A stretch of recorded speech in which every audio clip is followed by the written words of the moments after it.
Nithyananda. This is Nithyananda and welcome to NTV News from Dhyanapidam Ashram in Bidadi. It's Sunday, January 29th, 2012. The headlines.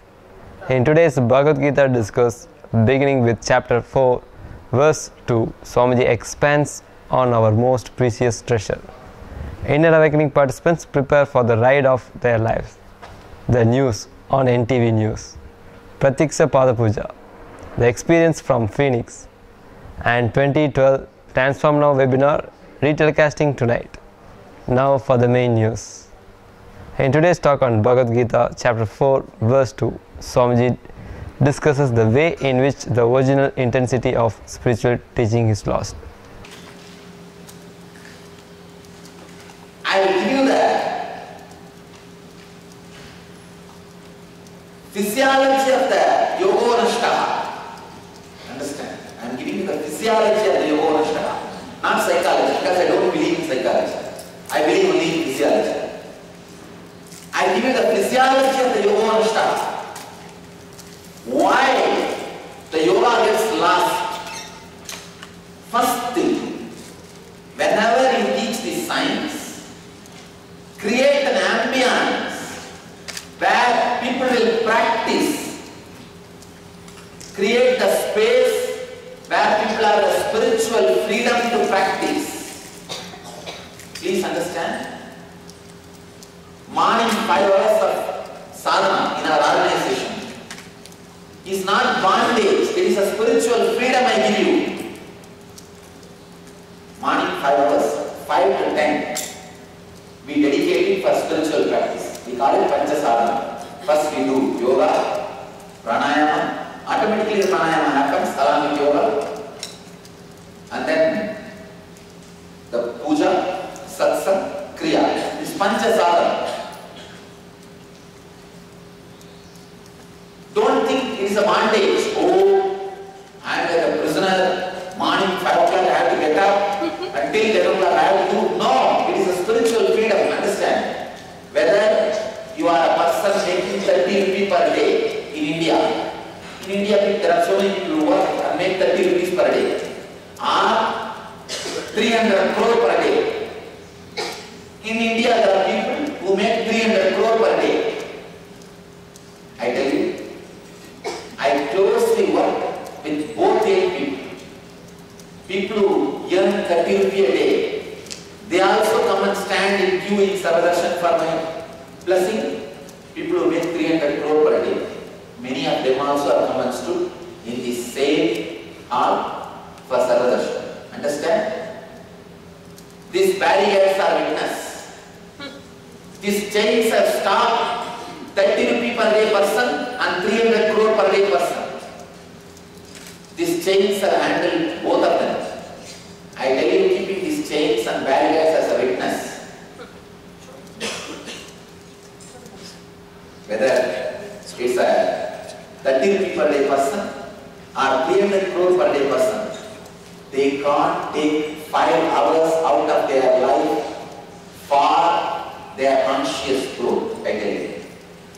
Take it. Even if they are making 300 crore per day, even if their whole life is available to them, they don't have a spiritual freedom. I relate with them, I tell you. They say, oh God, Swamiji, morning, 10 minutes I can spend. While I drive from my house to office in the car, can you tell me something which I can do in the 10 minutes and get that light?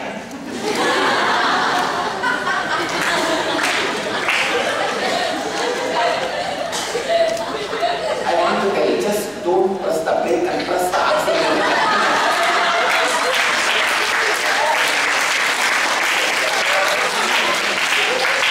Press only the accelerator.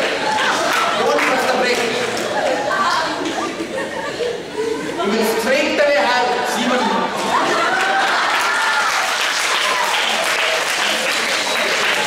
In 1 minute you will have.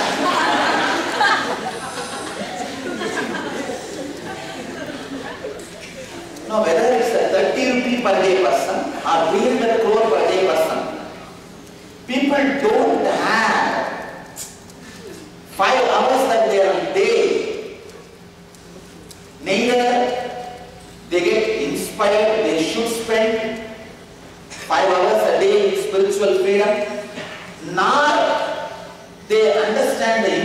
parents are fit, or they don't get the time. There are so many reasons. That 5 hours only they will have to attend the office. That 5 hours only they will have to cook. That 5 hours only they will have to pack the food for their son. There are so many things happening in that 5 hours. That 5 hours only they have to sleep to recoup with their whole day routine. I tell you, the physiology of the yoga nashta. I will do the postmortem of yoga nashta for next 2 days. Yoga nashta is a dead body. It has already happened many times. Because nobody has done the postmortem and presented the report, we are not able to solve this disease.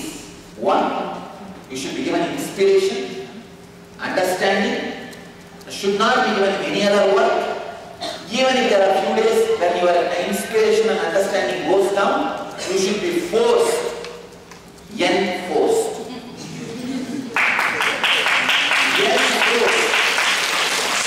Back to that spiritual freedom. Not having that spiritual freedom is the first reason for this yoga nishta. I tell you, no community which had a spiritual freedom lost the original spirit, original inspiration, original truth. Like Bhagavan says, Rajarshayo vidu. Understand? Vedic tradition is not transmitted from Swami to Swami. No. It is from Rajarshi to Rajarshi.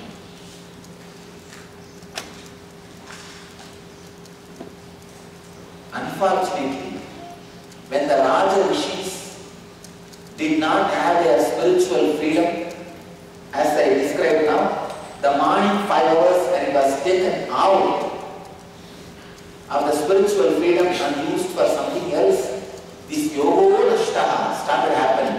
Only then, to fill that gap, the sannyas sampradayas are created. The Swami's tradition was created. You may have the question, who is Rajarishi? I'll answer that question tomorrow. Suspense. Voluntary registrations are being held at the Welcome Center to measure and record statistics of willing inner awakening participants. Different measures of physiology are being recorded, such as height, weight, and body mass index. These measures will be used to record changes in the bodies of participants as they progress through the 21 days of inner awakening. Eventually, these types of studies bring to light the modern day scientific proof of the benefits of Kundalini awakening that have never before been shared in this way. Welcome to NTV viewers, and Inner Awakening is just about to start in 2012. The program is starting tomorrow, and participants have started to arrive since a couple of days back, and registration is currently going on. Now we are here, what all of you are seeing in the background is medical research going on for the select Inner Awakening participants. In the January program, we are going to be doing the mitochondrial cell energy research again.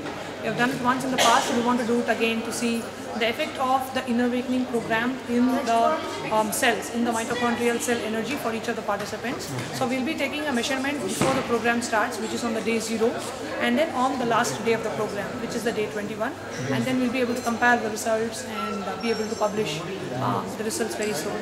So that is what is going on now. And after this, all the participants will be guided to Vaidya Sarovar for an ashram tour. And then that's it for today. And tomorrow morning will be the first session and welcoming for all the Inner Awakening participants. Thank you. This is the one small way in which Swamiji is once again contributing to the strength of Vedic tradition as well as to the direct everyday benefit of modern people across the world. This is part of great benefit of Swamiji in that he is able to so effectively bring ancient truths to apply to modern people while also explaining in the simplest way and utilizing modern techniques to verify results. This all helps to bolster the threatened state of the Vedic lifestyle while attending to the immediate needs of all people. After all, why should we not have the opportunity to take advantage of world's oldest living tradition? In our lives, 100 years seems like a long time, and Vedic tradition is at least 90,000 years old and still effective in all areas of healthy living. It happens also to be the only tradition accepting any and all gods, not to exclude based on belief, but rather include on the basis of direct personal experience only. In the afternoon, Inner Awakening participants were taken on a tour of the beautiful Bidadi ashram. The ashram was previously a snake farm and therefore is grounded in a very special quality of earth. Not only this, but the previous forested area includes all sorts of healing trees such as drumstick, tamarind, sandal, neem, banyan, fig, peepal, and more. The 1008 Siddha herbs at the healing pool and unique irreproducible 21 feet Nithyananda Linga healing deity in the powerful healing pool provide healing to all ailments from the world's oldest healing system in a stunning and absolutely serene ambience. Patients were patiently guided throughout the ashram grounds and all questions were answered. It simply is beautiful to meet arrivals to the ashram, as it is clear they are enamored to be in this wonderful place with an eye on personal transformation towards global health and healing. NTV is looking to expand its repertoire in programming. Plans are in effect to add more children's programs as well as more diversity in exploring Vedic traditions. The research department will also be delving into archival footage to retrieve more distant discourses in series of Swamiji's talks. More live programs are planned as well as set broadcast timings for certain programs and a repeating schedule. We thank all viewers for their continued support and interest and welcome feedback as well as suggestions to ntv@nithyananda.org. Pratiksha Pada Puja performed by a devotee. Adam Price in Phoenix, USA was captured on video and relayed to NTV by Ma Chandikananda. The Hotline webinar 2012 Transform Now was retelecast yesterday at 1:30 p.m. Indian Standard Time and will be aired again on NTV today. That's Sunday, January 29th at 10 p.m. Indian Standard Time. That's all for tonight. Let us end our news with a bliss dose from Swamiji. Remember, you are stronger than your strongest performance. Thank you for joining us and tune in for tomorrow's live news broadcast immediately after Sarvadarshan on NTV Nithyananda.